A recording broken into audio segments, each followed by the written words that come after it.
welcome to Asian Pacific America. I'm Robert Honda, your host for our show on NBC Bay Area and Cozy TV. One of the great pleasures of this show is being able to showcase personal, heartfelt stories from colleagues. Today, as part of Asian Pacific American Heritage Month, we present a three-part story on one family's journey from the fall of Saigon to their rise here in America. NBC Bay Area investigative reporter Vicky Nguyen will join us to talk about her family's story, a true-life drama about the people and events that show us a part of our country's history and the emergence of our growing, thriving Vietnamese American community here in the Bay Area. Now, we first saw part of Vicky Nguyen's story on our show featuring the anniversary of the fall of Saigon last month. Today, Vicky is back with us to present the first of 3 segments about her family's journey. Vicky, great to have you here with us. Always an honor to be here on your show, Robert. So what are we going to see? So we are going to really chronicle the journey my family took as boat people escaping Vietnam to coming to this country. And for us, after showing that first segment, the preview, the response was really overwhelming, because I think everyone who lives in America can really relate to the story of immigrants. We're all here thanks to the kindness of strangers. How you doing? More and more schools are doing it. A successful life can be measured in many ways. But it's really a good cause. Good thing for kids. Want me to put their names in? Just your name. But for Don, make sure Carol has enough. And Winnell Ware, Yummy, yummy. There is only one. A life lived just for yourself is not of value. A life lived for other people is of value. I'm going to put an empty one right here.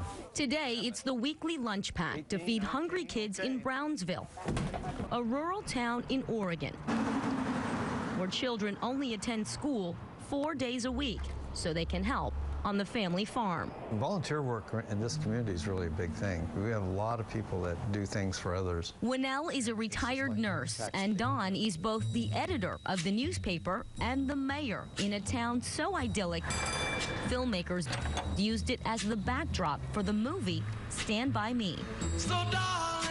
We have a lot of visitors because of the movie. And long before it was popular, the Wares adopted children from other countries, 2 from Korea and 1 from Vietnam.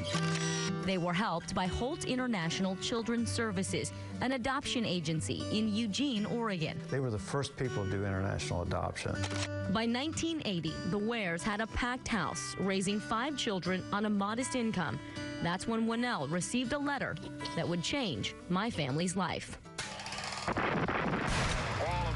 Are to be evacuated. After the fall of Saigon to the Communist North Vietnamese Army, April 30th, 1975, roughly 2 million Vietnamese who were linked to the U.S. remained, many of them living in fear on the losing side of the war. Among them, my parents, Vicky Nguyen and Lien Do. Huy had served as a medic for the South Vietnamese Army. Lien worked for Holt in Saigon. She and her co-workers helped babies and children, many of them orphans, evacuate Vietnam at the end of the war in what would later be called Operation Baby Lift. It would be 4 more years before Huy and Lien could plan their own escape by boat. We know that relatives at home boat, and sooner or later they're going to plan an escape. Yeah. Why was it unbearable to live under the communist rule? You have your neighbor watching you, and you don't know who's your friend, who's your enemy. And the night we left was very dark. It was April 3rd, 1979, and I was a bald-headed baby. How do you do something like that with an 8-month-old baby? Well, you. Yeah, we just carry you and cover you as much as possible. You know, make sure you don't get wet. We fled with my 2 uncles and a great aunt. A family friend, a fisherman with a boat, captained the voyage with 68 souls on board, including 18 children. This was scary if I think about it now. If I were to make this decision, maybe I would just scared to do it.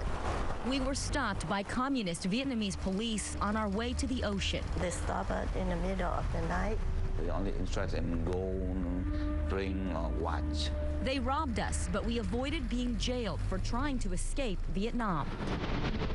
But once on the open water, another danger, pirates preying on refugee boats. Within 15 minutes, when the captain turned around, and then they pull out a gun, and they shoot it in the air. After 2 hours, they suddenly just turned around and left. So we were so relieved. And then we pray that, you know, we're not going to encounter any other group.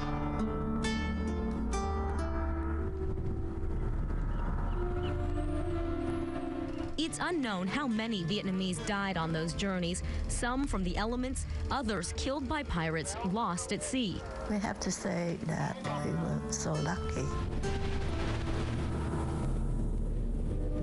After 2 days and nights on the ocean, we arrived here, a refugee camp in Pulau Bidong, Malaysia. 50,000 refugees crowded that tiny island, the size of a football field. For 9 months, we waited for a sponsor to America. Such a compelling story. When we return, the letter that mobilized a community. There's a letter, and we need to do something. And that just moved us. And a reunion 35 years in the making. I'm nosy. Yes, how are you? Nosy. Let me see. No, you're not.